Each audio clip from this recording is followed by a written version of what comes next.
John asks about the Bible verse, by his stripes you are healed, which, by the way, comes from Isaiah 53. And he says, I've heard preachers use this in general conversation to mean that we will never get sick, and by his stripes on the cross we were healed from illness. Blah, blah, blah, blah, blah. It goes on and on and on. We're talking about that interpretation of the verse, basically. And yes, here's my interpretation of the verse.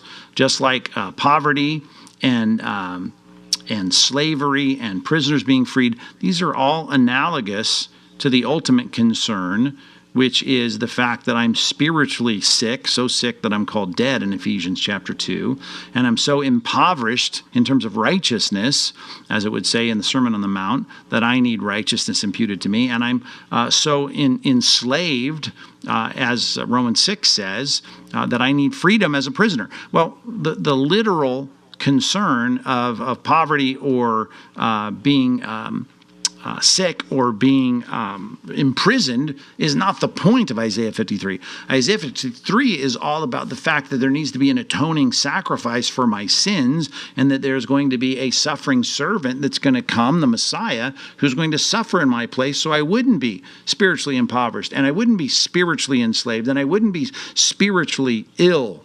Those are the kinds of things, as Jeremiah says, that relate to a deeper problem. The sickness of my soul, the sickness of my heart, it's desperately evil, right? This heart of mine. And the evil morality of my fallenness is illustrated in Isaiah 53 and many other passages in some illustrative way. And the illustrative way is talking about enslavement, it's talking about poverty, it's talking about sickness.